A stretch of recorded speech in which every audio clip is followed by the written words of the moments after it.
Welcome back to the channel. Today I've got the 2023 230i Coupe. It's the G42 chassis. This one is in Thundernight metallic. It's also a customer ordered car.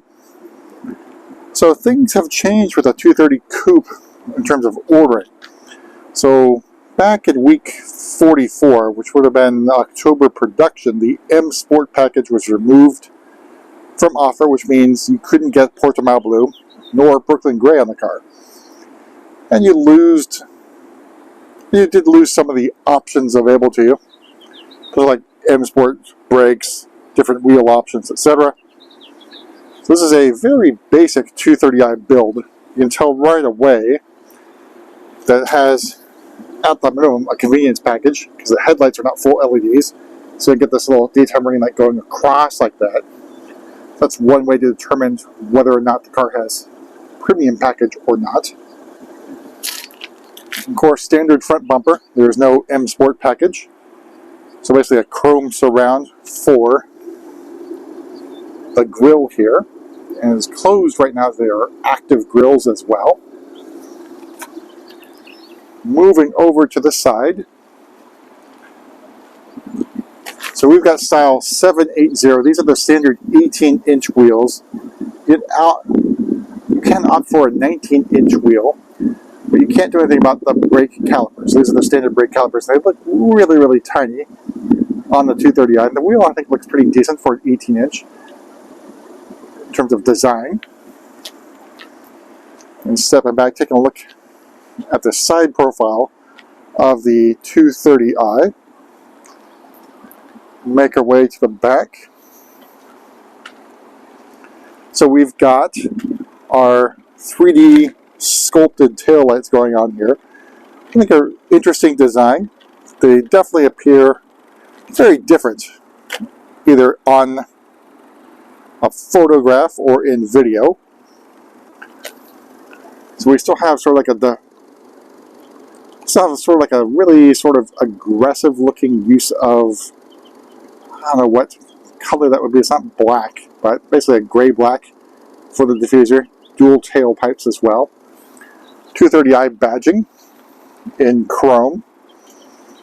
Sort of like a little integrated spoiler at the back here.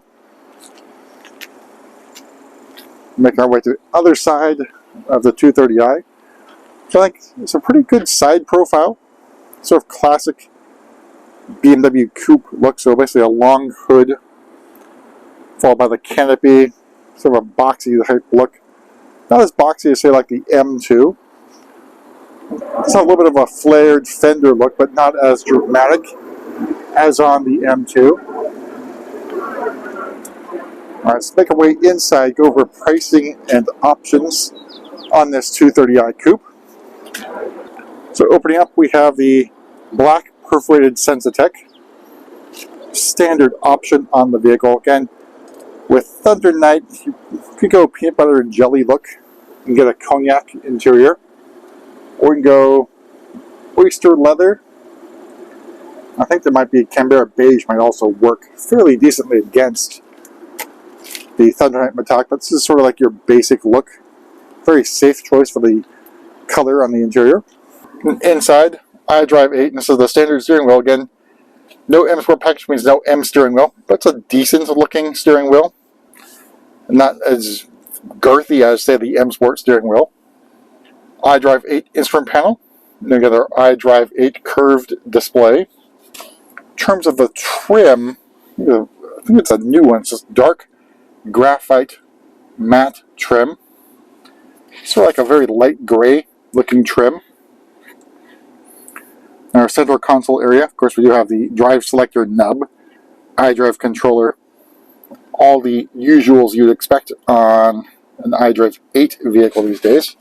Alright, so starting price of the 230 Coupe is $38,200, $650 for the paint, Sensatech included $1,500 for the convenience package, which just gets you the heads-up display, so you're going to have to go all the way up to the premium package to get the heads-up display.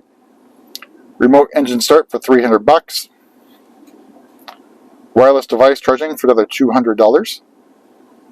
All told, MSRP of this particular vehicle just a little bit under $42,000. Opening up the moonroof here. We'll get in the back seat, but you can actually get this thing deleted if you want to go a slick top look, which some people do prefer. Let's take a look at the back seat.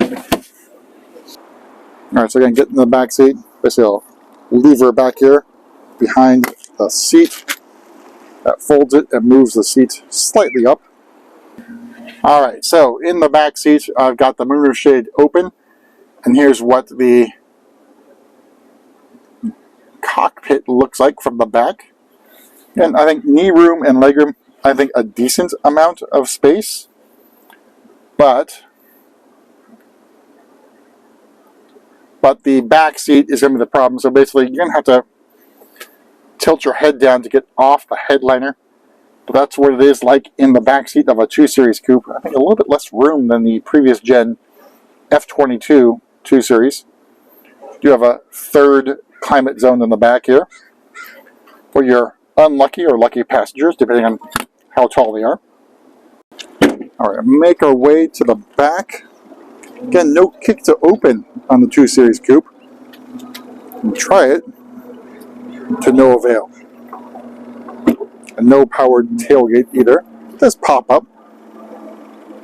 So back trunk area, a pretty decent sized trunk for a coupe that has grown in size over a previous generation.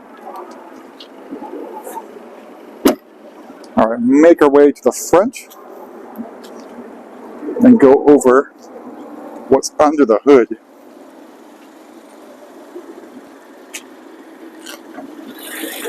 So underneath the hood is the B48 inline 4-cylinder 2-liter turbo engine, so 255 horsepower and 295 torques.